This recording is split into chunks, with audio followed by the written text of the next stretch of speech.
I was going to do something like a song or a scene or something dumb like that, but I just can't get it. But I'm going to read a scary story instead. And it's a scary story, but there's no naughty language in it or anything like that. So, but it is kind of scary, and it's called The Price. Sorry.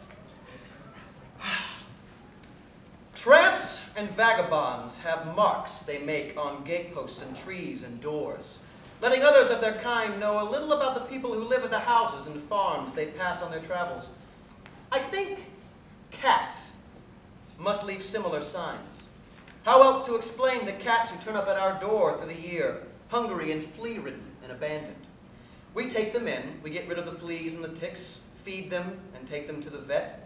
We pay for them to get their shots, and indignity upon indignity we have them neutered or spayed. We never seem to have more than 8 cats, rarely less than 3.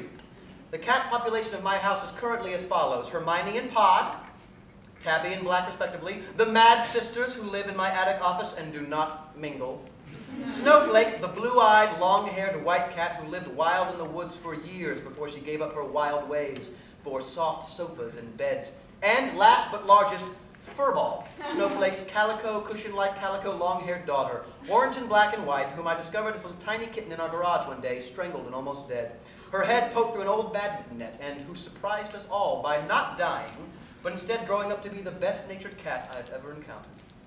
And then there is the black cat, who has no other name than the black cat, and who turned up almost a month ago. We did not realize he was going to be living here at first. He looked too well-fed to be a stray, too old and jaunty to have been abandoned. He looked like a small panther, and he moved like a patch of night.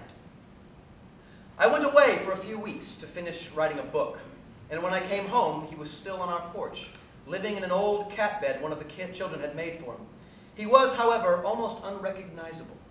Patches of fur had gone, and there were deep scratches on his gray skin. The tip of one ear was chewed away, and there was a gash beneath one eye, a slice gone from one lip. He looked tired and thin. We took the black cat to the vet, where we got him some antibiotics, which we fed him each night, and along with some soft cat food. We wondered who he was fighting. Snowflake, our beautiful white near-feral queen. Raccoons, a rat-tailed fanged possum. Each night, the scratches would be worse. One night his side would be chewed up. The next would be his underbelly, raked with claw marks and bloody to the touch. When it got to that point, I took him down to the basement to recover beside the furnace and piles of boxes. He was surprisingly heavy, the black cat, and I picked him up and carried him down there with a cat box and a litter box and some food and water. I closed the door behind me. I had to wash the blood from my hands when I left the basement. He stayed down there for 4 days. I went down there every morning and every night, and I fed him and gave him antibiotics, and I mixed with his canned food, and I dabbed at the worst of his cuts, and I spoke to him. The 4 days the cat lived in the basement were a bad 4 days in my house. The baby slipped in the bath and banged her head and might have drowned. I learned that a project I had set my heart on, adapting Hope Merlee's novel Lud for the Mist for the BBC, was no longer going to happen, and I realized that I did not have the energy to begin again from scratch. My daughter left for summer camp and immediately began to send home a plethora of heart-tearing letters and cards, 5 or 6 each day, imploring us to bring her home. My son had some kind of fight with his best friend, to the point that they were no longer on speaking terms. And returning home one night, my wife hit a deer that ran out in front of the car.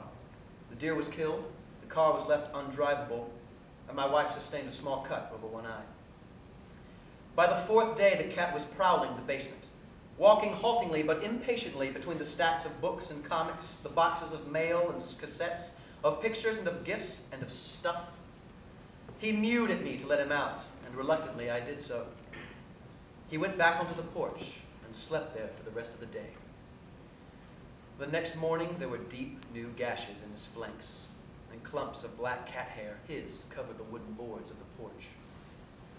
Letters arrived that day from my daughter telling us the camp was going better and she thought she could survive a few days. My son and his friends sorted out their problem. The BBC executive who had vetoed Lud in the Mist was discovered to have been taking bribes from an independent production company and was sent home on permanent leave. His successor, I was delighted to learn, when she faxed me was the woman who had initially proposed the project for me leaving the BBC. I thought about returning the black cat to the basement, but decided against it. Instead, I resolved to try to discover what kind of animal was coming to our house each night, and from there, to formulate a plan of action. To trap it, perhaps.